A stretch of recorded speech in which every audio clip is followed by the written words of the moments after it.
막이 빠졌습니다. 네, 오늘 순종과 지식, 공동체 회복의 출발이라는 제목으로 함께 말씀을 나누기를 원합니다.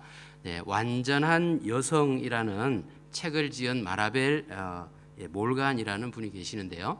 그분이 그 책에서 이렇게 말씀하셨습니다. 자기가 성격이 굉장히 공격적이기 때문에 늘 자녀들과 남편에게 잔소리를 심하게 하는 스타일이었다고 합니다. 그래서 늘 집에서 볼 때마다, 눈에 띌 때마다 옷을 정리해라, 청소해라, 숙제해라, 늘 잔소리를 많이 했는데, 그렇게 할수록 남편이 회사에 갔다가 집에 돌아오자마자 집안을 먼저 돌아보고, 왜 이렇게 집안이 지저분하냐, 청소 좀 해라, 왜 이렇게 반찬이 맛이 없냐 투정을 하고, 또 시부모님한테 좀 친절하게 잘하면 안 되냐, 늘 이렇게 같이 잔소리로 맞대응하는 그런 모습들이었다고 합니다.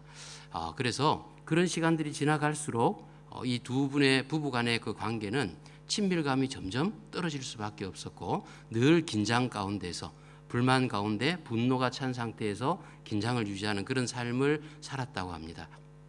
그러던 어느 날, 그날도 이 아내가 남편을 향해서 다다다다 이렇게 잔소리를 계속 하고 있었던 그 상황에서 갑자기 남편이 감정이 폭발하듯이 그렇게 바라보더니 이렇게 소리를 쳤다고 합니다. 나는 당신의 남편이야. 그 소리 지르는 소리를 탁 듣는 순간에 이 분이 갑자기 망치로 머리를 한 대 딱 맞은 것처럼 띵 하고 뭔가 깨달음이 확 왔다라고 합니다. 왕인 남편인데, 왕이 자기 집 왕궁에서 왕처럼 살지를 못하고 나 때문에 그동안 종이나 노예처럼 그렇게 지내왔구나 라는 그 생각이, 성경에서 말씀하시는 하나님의 질서에 대한 마음이 탁 마음에 들어오는 순간에 이게 아니었구나 라는 것을 깨달았다고 합니다. 그리고 나서 하나님의 말씀으로 그분을 이렇게 터치해 주신 그 다음에 이 부부의 삶의 모습이 어떻게 변했을까요? 여러분들의 상상에 맡겨드립니다. 네. 오늘 본문에서는 베드로가요, 이 환난 가운데 앞에 서 있는 지역의 사람들에게, 그리스도인들에게, 부부들에게 어떻게 하면 하나님 나라의 기초 공동체로 세워주신 이 가정이 바르게 설 수 있을까, 회복될 수 있을까에 대해서 말씀합니다. 그 말씀의 첫 번째 의미가 1절에서 이렇게 말씀을 하시는데요. 아내가 남편에게 순종함이 구원의 통로가 됩니다 라고 이렇게 말씀을 하고 있습니다. 1절을 한번 다시 보겠습니다. 함께 읽어보죠. 아내들아, 이와 같이 자기 남편에게 순종하라. 이는 혹 말씀을 순종하지 않는 자라도 말로 말미암지 않고 그 아내의 행실로 말미암아 구원을 받게 하려 함이니. 아내들 보고 남편에게 순종하라고 합니다. 요즘 같은 시대에 이렇게 명령하는 부분은 뭔가 좀 거북하고 불만스러운 부분들이 있죠. 우리 여기 오클랜드에 은퇴하신 목사님 중에서 늘 저희들에게 좋은 자료가 있으면 카톡으로 보내주시는 분이 계십니다. 그분이 최근에 보내주신 자료 중에 보고 또 봐도 재미있고 유머스럽다라고 보내주신 자료가 있는데, 그곳에 이 남편에 대한 정의를, 노년의 아내가 정의한 남편에 대한 정의가 있었습니다. 그 남편이란 이런 겁니다. 집에 두면 근심 덩어리이고, 그리고 데리고 나가면 짐 덩어리이고, 같이 마주 앉아 있으면 원수 덩어리이고, 혼자 내보내면 사고 덩어리고, 며느리한테 맡겨놓으면 구박 덩어리. 이게 나이 드신 남편의 정의라고 이렇게 합니다. 이건 세상적인 가치에서 본 유머라고 할 수 있겠죠. 하지만 사실은 꼭 그렇지만 않을 것 같습니다. 나이가 많으신 분들, 사실은 남편들은 은퇴할 때가 되고, 은퇴하게 되면 집에서만 머물게 되죠. 그렇게 될 때 평생을 밖에서 열심히 가족을 위해서 열심히 일했던 그 남편이 이제 은퇴를 하게 됩니다. 그리고 집에 와서 많은 시간을 보내게 되죠. 그렇게 되면 모든 상황이 이 남편에게는 바뀐 상황입니다. 변화된 상황이고, 정신적으로 굉장히 패닉 상태에 빠질 때가 많이들 있다라고 합니다. 아이들하고는 젊어서부터 돈 벌기 위해서 밖으로 나돌았기 때문에 밤늦게까지 일하고 들어왔기 때문에 대화 없이 아이들을 키울 수밖에 없었고 엄마한테 맡겨놓을 수밖에 없었습니다. 그런데 집에 와서 보니까 아이들은 이미 다 커버렸습니다. 자기들 사업이 바쁘고 자기들 일이 바빠서 얼굴 보기도 힘든 상황이 되어버렸습니다. 그래서 대화를 워낙 안 했기 때문에 대화하기도 어렵지만 대화할 기회가 만들어져도 그 대화 자체가 이어지질 않습니다. 너무나 어색하고 힘들어진 그런 상황입니다. 그런데 평생 동안에 늘 바쁘다고 집 밖에서 살고 늦게 들어오던 남편이 퇴직하고 와서 집에만 있게 되니까, 그리고 삼시세끼 밥 챙겨달라고 하니까 아내들은 늘 안 하던 것들을 갑자기 수발들게 되는 입장이 굉장히 우라가 터지는 상황이 됩니다. 이 상황 가운데, 이런 상황 가운데 있는 남편과 아내의 관계 속에서 아내 보고 남편에게 순종하라, 복종하라 이렇게 이야기할 때 그 말씀이, 명령이 하나님의 말씀이고 성경에 있는 말씀이지만 그것이 바르게 받아들여질까, 이건 의문이 되는 부분입니다. 하지만 그럼에도 불구하고 성경은 우리에게 말씀하십니다. 하나님께서 세상을 창조하실 때 분명히 질서를 가지고 창조하셨다고요. 그래서 자연 세계 속에는 자연의 질서가 있습니다.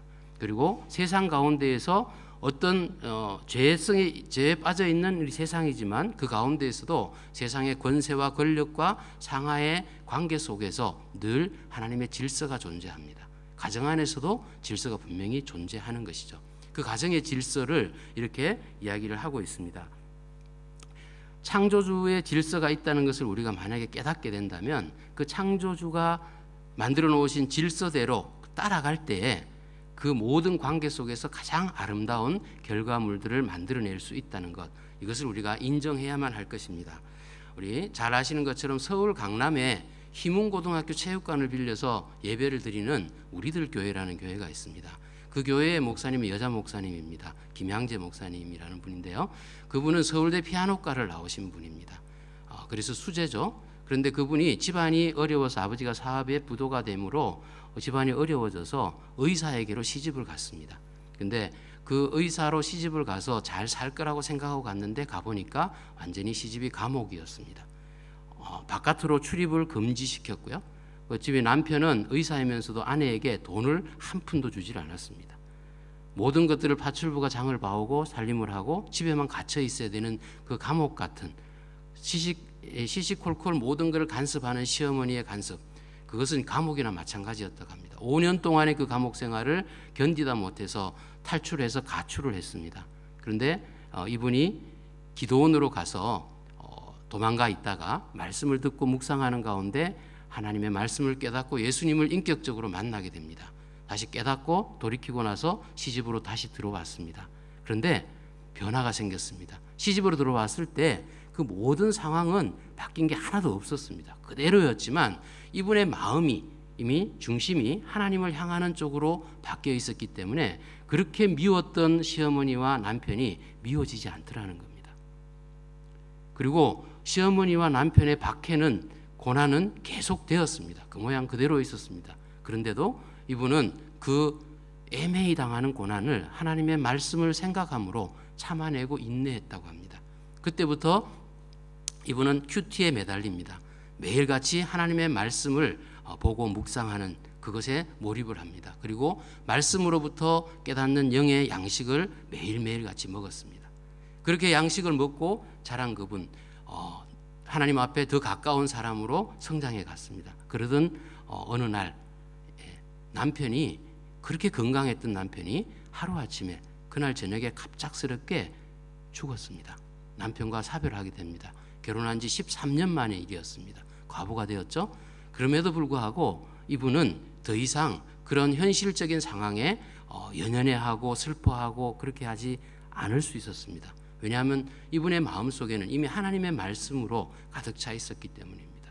그리고 이제는 남편으로부터 자유롭게 된 그 상황 가운데에서 자신이 만나는 이웃들에게 자신이 말씀을 묵상하며 깨달았던 그 기쁨과 자신의 삶을 나누기 시작했습니다.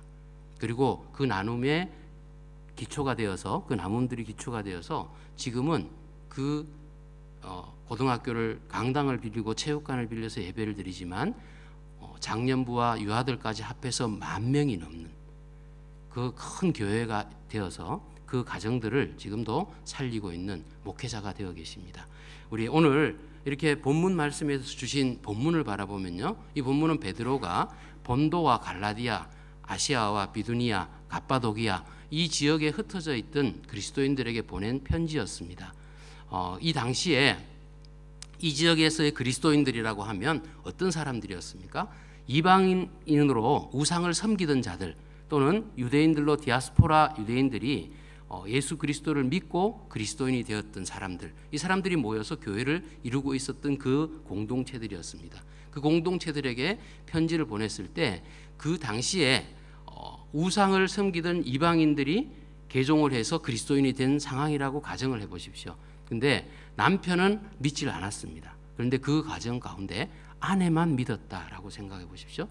아내만 예수님을 믿고 크리스찬이 되었다 생각해 보십시오. 그 당시에 여자들의 인격은 인정받지 못했을 때입니다. 그 당시에 여자의 인격이란 노예나 소유물, 재산 이런 정도로 여겨지던 때였습니다. 그런데 남편의 말에 절대 복종해야 되고 남편이 아내의 모든 삶을 좌지우지할 수 있었던 그때에 아내만 믿어서 크리스찬이 되었다. 남편으로부터 박해가 얼마나 심했을는지 상상을 할 수 있는 상황입니다. 그런데 그 상황 가운데서도 이 말씀을 이렇게 주시는 겁니다. 1절에서 오늘 우리가 읽었던 것처럼 자기 남편에게 순종하라. 아내들이여 자기 남편에게 순종하라. 이 박해받는 상황 가운데서도 순종하라고 말씀을 하시는 겁니다. 이 핍박 심했던 그때 말씀을 순종하지 않는 자, 만약에 남편이 말씀을 순종하지 않는 자라고 할지라도 아내가 크리스찬이 되고 아내가 행하는 그 행실로 말미암아서, 말이 아니라 말로 떠들고 설득하는 게 아니라 사는 삶 자체, 그 행실을 통해서 그 안 믿는 순종치 않는 자가 구원을 얻는 길이 열릴 수 있다라고 이렇게 오늘 말씀을 하고 있는 것입니다.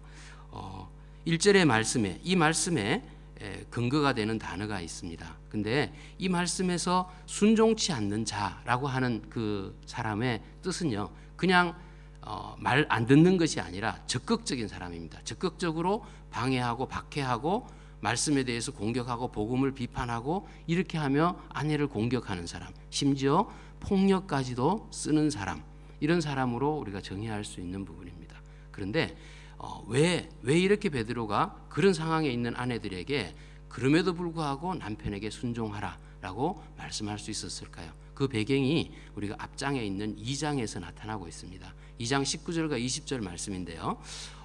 한번 같이 읽겠습니다. 부당하게 고난을 받아도 하나님을 생각함으로 슬픔을 참으면 이는 아름다우나 죄가 있어 매를 맞고 참으면 무슨 칭찬이 있으리요. 그러나 선을 행함으로 고난을 받고 참으면 이는 하나님 앞에 아름다우니라. 부당하게 고난을 받아도 하나님을 생각함으로 고난을 참으면 그것은 아름답다라고 그렇게 이야기를 합니다. 그 말씀, 이 말씀에 대한 적용하는 첫 번째 것으로 아내와 남편에 대한 것을 베드로도 들고 있습니다. 우리가 에베소서에서 5장에서 바울이 이야기한 것도 상황을 볼 때 바울은 그리스도인이 되고 성령이 충만한 사람이 되었으면 피차 복종하라라고 말씀하셨습니다. 그리고 피차 복종해야 되는 첫 번째 케이스로 아내와 남편에 대한 걸 들었고, 아내는 남편에게 복종하라라고 이야기를 합니다. 그리고 남편은 아내를 사랑하기를 예수 그리스도께서 교회를 사랑하신 것처럼, 자기 자신을 내어주신 것처럼 죽기까지 사랑한 그 사랑을 남편은 아내에게 행하라라고 말씀을 하셨습니다. 그 애매한 고난, 나는 크리스찬이 되었고 예수님을 믿는데 하나님의 나라의 백성이 되었는데 애매하게 받는 그 고난을 받더라도 결국 하나님을 생각하면서 참으면 아름답다라고 말씀하시는 것에 적용인 것입니다. 그 아내가 참으며 사는 행실이라는 게 어떤 것이었을까요? 오늘 본문 말씀에서는 첫 번째가 아내가 하나님을 늘 두려워하며 사는 삶이라고 합니다. 늘 예수님을 생각하며 예수님이 가르쳐 주셨던 말씀들을 기억하는 것이겠죠. 이 순회 전도자들이 와서 말씀을 전해주신 것, 사도 바울이 와서 전해주셨던 말씀 속에서 예수님을 찾고 예수님의 말씀에 따라 살겠다고 두려워하는 삶, 그 삶이 하나님을 경외하는 삶이었을 겁니다. 두 번째가 아내의 정결한 행실이었다라고 본문이 이야기를 합니다. 정결한 행실. 그 당시로는 성윤리가 바닥을 치고 있었다라고 해도 과언이 아닙니다. 왜냐하면 결혼한 상태에서도 아내가 사실 음란한 그런 일들을 행해도 그것이 관용적으로 받아들여지는 일반적인 상황이었다라고 이야기를 합니다. 그런데 그 상황 가운데에서 이 그리스도인의 아내, 그리스도인이 된 아내는 그러한 음란한 생활들을 딱 끊어버리고 하지 않는다는 것이죠. 정결한 행실을 남편들이 본다는 것입니다. 예, 세상 여자들, 오늘 말씀에서도 그런 본문이 나왔습니다만 세상 여자들은 자기를 치장합니다. 아름답게 치장을 하죠. 우리 모두가 사람들에게 보여지기 위해서 아름답게 꾸미고 깨끗하게 정결한 몸으로 가꾸는 것은 우리에게 기본적으로 필요한 부분입니다. 그런데 여기서 이야기하는 부분은 자기의 외모를 드러내기 위해서 이렇게 머리를 염색하고 파마하고 우리 지금의 말씀으로 하면 그렇게 막 꾸미고 그리고는 금은으로 모든 장식품들을 만들어서 이렇게 목에 걸고 귀에 걸고 이렇게 걸고 팔에 걸고 이렇게 하고 다니는 치장하고 다니는 그런 사람들 그리고 아름다운 그 옷으로 휘황찬란한 옷으로 좋은 옷을 디자인해서 만들어 입고 향수를 뿌리고 이렇게 해서 다닌 그런 부분들이 그 당시에도 세상 여자들에게는 있었다는 거죠. 근데 그 상황을 이 정결한 행실을 하는 그리스도인 아내들은 그렇게 하지 않았다는 겁니다. 그리고 그 세상 여자들은 그렇게 자기들을 꾸미고 남자들이 워낙 시각적인 부분에 약하지 않습니까? 그리고 또 후각적인 부분에 약합니다. 냄새에 약하죠.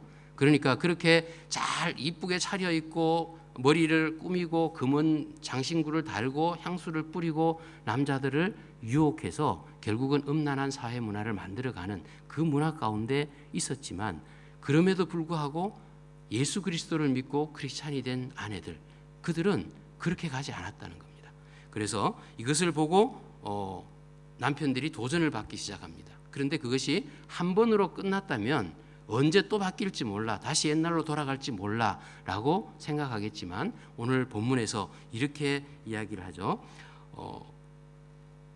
그 온유하고 안정된 심령이 사실은 반복되는 겁니다. 반복되어서 이렇게 이야기를 했습니다. 오직 마음에 숨은 사람을 온유하고 안정된 심령에 썩지 아니할 것으로 하라라고 이렇게 말씀하시는 그 말씀에 따라 이 아내들은 계속입니다. 반복되는 거죠. 지속적으로 그 온유하고 안정된 심령을 발휘를 하고 있는 겁니다.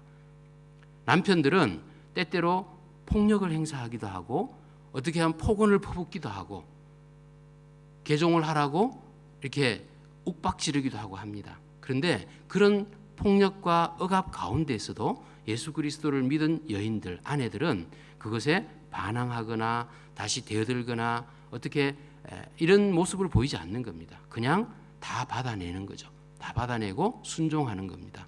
그것이 하루 이틀 계속적으로 반복되어 갈 때 남편들은 그것을 보고 도전을 받게 되고 마음의 변화를 일으키게 되고 결국은 예수 그리스도께로 돌아오는 일들이 있을 수 있다라고 이야기를 하고 있는 부분입니다.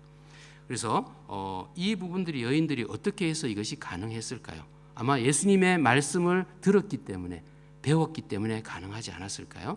마태복음 11장 29절에 예수님께서 이렇게 말씀하셨습니다. 나는 마음이 온유하고 겸손하니 나의 멍에를 메고 나를 배우라 라고 말씀하셨죠. 이 겸손하고 온유한 것 여인들이 예수님의 말씀에 따라서 이것을 배우고 온유하다는 것 우리가 잘 알고 있는 정의입니다. 그냥 순진하고 순한 것이 온유한 것이 아니라 에너지가 있고 넘치지만 그것이 훈련되어서 주님께서 말씀하시기 전까지는 내가 참고 견딜 수 있는 그것 그렇게 준비된 자 이것이 온유한 자이죠. 그래서 이 여인들이 아내들이 그렇게 했다는 것을 우리가 알 수 있습니다. 베드로는 이러한 아내들을 권면하면서 그 믿음의 표상에 대한 예를 들어줍니다. 그 예가 누구를 들었냐 하면 아브라함의 아내였던 사라를 들었습니다. 이 사라가 3장 6절에 나타난 말씀 우리 다시 한번 보겠습니다. 사라가 아브라함을 주라 칭하여 순종한 것 같이 너희는 선을 행하고 아무 두려운 일에도 놀라지 아니하면 그의 딸이 된 것이니라. 네.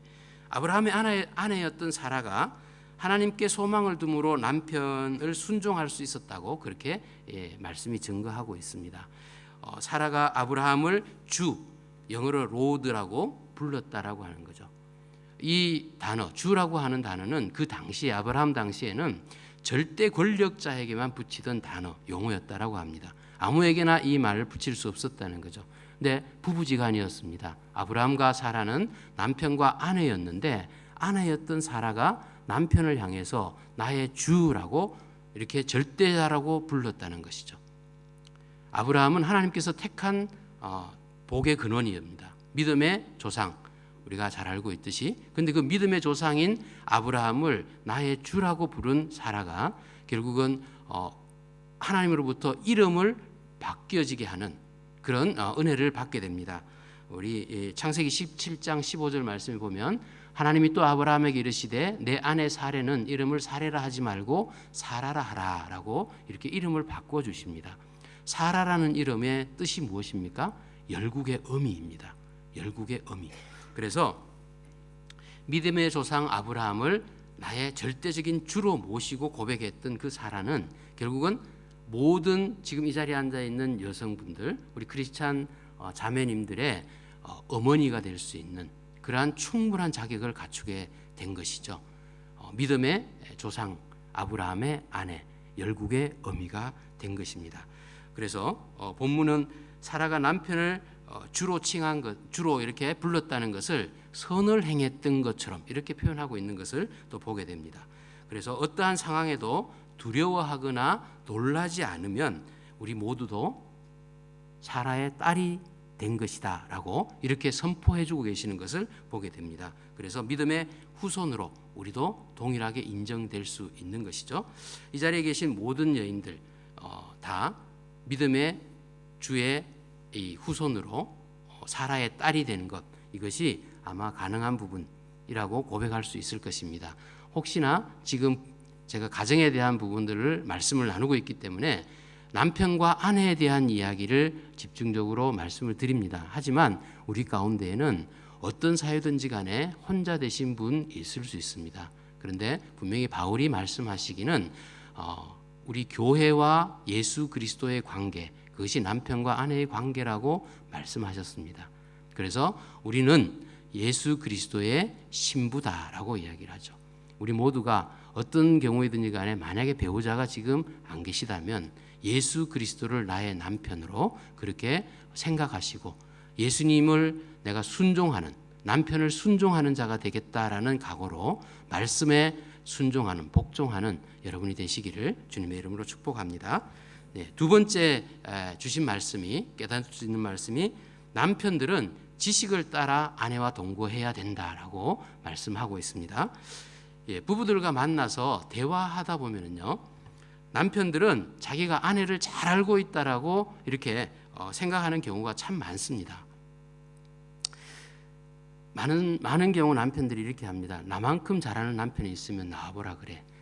나만큼 좋은 남편이 있으면 한번 나와보라 그래. 데리고 와봐. 이렇게 이야기하는 경우가 참 많이 있죠. 그렇지만 사실은 그렇지가 않습니다. 왜냐하면 그런 경우에 따지고 들어가 보면 대부분이 그런 남편들은 자기 기준과 자기의 적용점을 아내에게 동일하게 적용하고 있기 때문에 그렇게 착각하는 경우가 많다는 것입니다.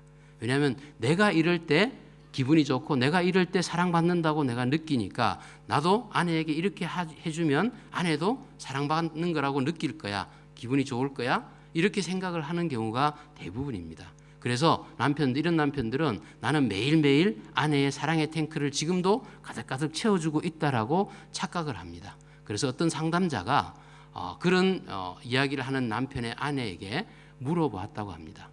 당신의 사랑의 탱크는 지금도 남편이 채워져 있다라고 하는데 정말 채워져 있습니까? 라고 물었을 때 그 아내는 볼멘 목소리로 전혀 그렇지 않습니다 라고 고백했다고 하죠. 제 사랑의 탱크는 지금 바닥이 나 있고 거의 고갈 상태입니다. 그렇게 고백했다라고 합니다. 왜 그럴까요? 남편이 아내를 바르게 알지 못하기 때문입니다. 남편들은 아내를 바르게 알아야 합니다. 남편이 아내를 알아야 되는 부분이 무엇일까요? 아내가 무엇을 필요로 하는지를 알아야 합니다. 아내의 정서가 지금 어떤 정서 상태에 있는지를 알아야 합니다. 또한 남편과 아내가 대화할 때 그 아내의 대화 속에 숨어 있는 그 뜻을 해석할 줄 알아야 됩니다. 남편들은 여자들의 대화 안에서 있는 그 표현법은 남자들이 독해하기가 굉장히 어려운 내용들이 숨어 있습니다. 그래서 그거를 해석하지 않으면, 해석해서 우리가 이해하지 않으면 액면 그대로 받으면 굉장히 오해할 때가 많습니다.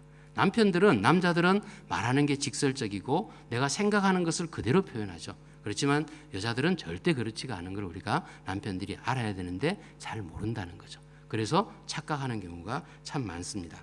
그리고 그것을 알았다면 그것을 채워줄 줄 아는 노력을 해야지만 그 필요가 아내에게 채워지는 것이죠. 그래서 베드로는 남편들에게 지식을 따라서 아내와 동거하라 이렇게 말씀하고 있는 겁니다.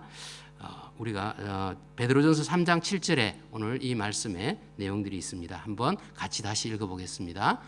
남편 된 자들아 이와 같이 지식을 따라 너희 아내와 동거하고 그를 더 연약한 그릇이요 또 생명의 은혜를 함께 이어받을 자로 알아 귀히 여기라.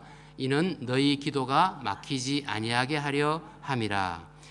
여기서 지식이라고 하는 것은 하나님의 뜻을 알 수 있는 영적인 지식을 원칙적으로는 의미합니다. 그렇지만 현실적으로 볼 때는 이 지식이라고 하는 것은 아내의 성격이나 습관, 장점과 단점, 취미, 기호 이런 것들이죠. 그리고 물질적인 필요, 정신적인 필요, 정서적인 필요, 영적인 필요 이런 필요들을 아는 것 이것을 지식이라고 할 수 있습니다. 남자들은 그것을 알아야 한다는 거죠. 그리고 베드로는 아내를 나보다 더 연약한 그릇으로 여기라라고 이야기를 하고 있습니다. 아내만 연약한 그릇일까요? 그렇지 않습니다. 남편도 연약한 죄성을 가진 그릇이죠. 그런데 표현 속에서 보면 남편들아 아내를 더 연약한 그릇으로 알아라라고 이야기를 합니다. 더라는 이 비교급이 들어가 있는 것을 보면 아내만 연약하지 않다는 거죠. 남편들도 연약합니다. 하지만 아내가 남편보다 더 연약하다는 것을 인정하라고 말씀합니다.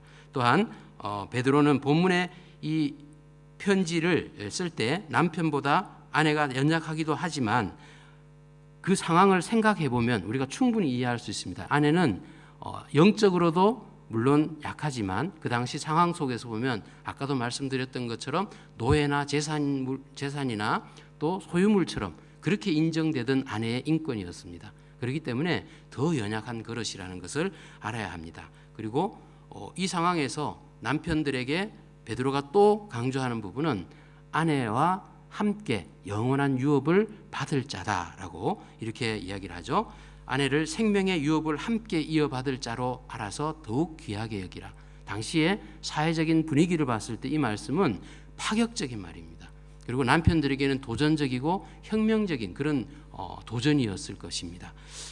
그 당시의 상황과 지금의 우리의 상황을 비교해 본다면 분명히 엄청난 차이를 가지고 있죠. 그렇습니다. 하지만 이 남편과 아내의 위치, 서로 간의 관계 속에 있는 위치는 문화적으로나 또 이 역사적으로나 사회적으로 어떤 조건 하에 있든지 간에 하나님께서 허락하신 질서가 그때나 지금이나 동일하게 존재한다는 것을 우리가 인정해야 합니다. 하나님의 창조 질서로서 말이죠. 그래서 부부는 하나님이 허락하신 관계이고 가정은 하나님이 만드신 제일 처음에 만드신 기초 공동체라는 것 이것을 우리가 알아야 합니다. 베드로는 남편이 아내를 귀하게 여겨야 하는 이유까지 오늘 제시하고 있죠. 7절 금방 읽었던 말씀 속에서 이렇게 이야기를 했습니다. 이것은 너희가 기도가 막히지 않도록 하기 위해서 아내를 귀하게 여겨야 한다라고 말씀합니다. 우리가 이웃이면서도 가장 가까운 사이에 있는 이웃이 누구입니까? 바로 배우자이죠. 많은 경우에 아내들이 불만하고 불평하는 경우들이 있습니다. 내 남편은 밖에만 나가면 모든 사람들에게 진짜 친절하고 진짜 잘하는데 집에만 들어오면 그렇지 않다라고 하는 거죠. 저도 그런 이야기 많이 들었습니다. 이게 우리의 현실인데요. 그런데 돌이켜 보면은 우리가 이 가장 가까운 이웃인 배우자에게 내가 최선을 다하고 먼저 이 사랑하고 귀하게 여기는 부분들을 하지 않는다면 우리의 마음이 가장 먼저 막혀버립니다. 가장 먼저 마음이 닫혀버리고 막혀버리고 나면 그 다음부터는 대화가 되지 않습니다. 그리고 만약에 부부 간에 싸우고 나서 와서 기도하려고 아무리 기도하려고 하나님 앞에 엎드려도 하나님 앞에 진정한 기도가 사실은 올려지지 않습니다. 힘듭니다. 그렇기 때문에 우리가 하나님과 바른 소통을 하고 하나님과 원활한 관계를 맺어나가기 위해서는 먼저 부부간에 화목하라고 하는 것을 하나님이 말씀하시는 겁니다. 베드로를 통해서 그것을 우리 마태복음 5장에서 보면 예수님께서 이런 말씀으로 권면하셨습니다. 그러므로 예물을 제단에 드리려다가 거기서 내 형제에게 원망 들을 만한 일이 있는 것이 생각나거든 예물을 제단 앞에 두고 먼저 가서 형제와 화목하고 그 후에 와서 예물을 드리라. 화목하지 않으면 우리의 기도가 막히는 것입니다. 그래서 소통할 수가 없습니다. 남편이 아내를 귀하게 여겨야 되는 것은 하나님의 과의 그 영적인 관계, 이 관계를 진짜 바르게 하기 위해서, 원활하게 하기 위해서 먼저 아내와 소통하고 화목하게 지내야 된다. 이것을 우리가 새겨 듣기를 바랍니다. 내 아내가 어떤 배경에서 자라났고 또 그의 성격과 습관 그리고 장단점이 무엇인지를 바르게 남편들이 알아야만 합니다. 그렇게 알기를 바랍니다. 그리고 그 지식 가지고 아내를 행복하게 해주시는 남편들이 다 되시기를 주님의 이름으로 축복합니다. 네, 아내가 잔소리를 하지 않으니까 나는 잘하고 있다라고 혹시나 착각하고 계시는 분이 계실지 모르겠습니다. 그런데 그런 경우가 있다면 한번 내 자신을 돌아보면 좋겠습니다. 왜냐하면요, 아내가 진짜 나를 존경해서 잔소리를 하지 않고 이렇게 순종하는지 아니면 해도 말이 안 통하니까 싸우는 게 귀찮고 싫어서 포기하고 더 이상 말하지 않는 상황인지 우리 한번 돌아봐야 할 것입니다. 그래서 아내를 진짜 알고 아내를 사랑하는 것, 그래서 지식을 따라서 아내와 동거하라고 하신 베드로가 주신 말씀을 우리가 바르게 우리의 삶 가운데 적용하는 남편들이 다 되시기를 주님의 이름으로 축복합니다. 네, 세 번째로 보면 회복된 가정의 배우자들은 자녀들에게 하나님의 모델이 된다는 것입니다. 그리스도인은 예수님 때문에 제 문제가 해결된 사람들이죠. 그들이 모인 곳이 교회입니다. 그리고 바울은 남편과 아내를 그리스도와 교회의 관계로 말씀하셨습니다. 예수 그리스도의 그 희생과 순종이 그 사랑이 있었을 때 교회가 생겨났었죠.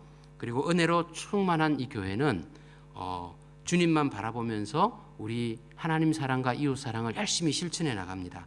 그 열심과 순종이 그리고 그 희생이 대를 이어서 우리 다음 세대들에게 흘러가는 것이죠. 2000년의 역사 속에서 교회가 소멸되지 않고 지금까지도 이렇게 건전하게 교회가 하나님의 역사를 이루어갈 수 있는 부분, 그것은 이 관계의 질서가 제대로 유지되어 왔기 때문에 지금도 교회는 건강할 수 있습니다. 가정 안에 존재하는 창조의 질서가 있습니다. 아내는 머리된 남편에게 순종해야 합니다. 그리고 남편들은 예수 그리스도가 교회를 사랑해서 자신의 목숨을 준 것처럼 아내를 죽기까지 사랑해야 하라고 말씀하신 것을 우리가 생각해야 합니다. 이 관계가 아름답게 세워져 갈 때 부부는 참된 행복을 누리는 부부들이 될 수 있을 것입니다. 이 행복을 누리는 부부들 바라보면서 우리 자녀들이 자라납니다. 그리고 그 자녀들은 그렇게 행복을 보고 자라난 자녀들은 절대로 불안에 떨거나 그렇게 움츠러들지 않습니다. 자기가 받은 은사들과 기질들을 마음껏 펼치죠. 그리고 그들이 다음 세대를 이어가는 그런 역사가 이루어지는 것입니다.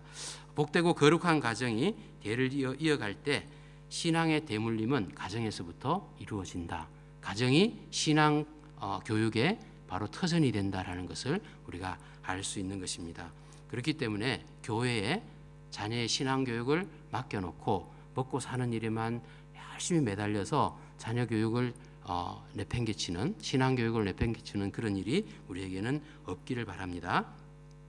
자녀가 어릴 때부터 부모님들이 본을 보이는 신앙생활을 해나가면 하나님 나라 가치가 자녀들에게 분명히 전수될 것입니다. 그리고 가정 공동체가 하나님의 질서 안에서 바로 세워져 나가면 우리 교회 공동체도 건강해집니다. 가정과 교회가 건강해지면 우리가 사회를 건강하게 만들 수 있는 기초가 분명히 되는 것이죠. 우리 모두가 그 사명, 이것이 우리에게 주신 사명이라면 이 사명을 바르게 깨닫고 열심히 헌신해서 그것을 이루어 드리는 저와 여러분이 되기를 주님의 이름으로 축복합니다.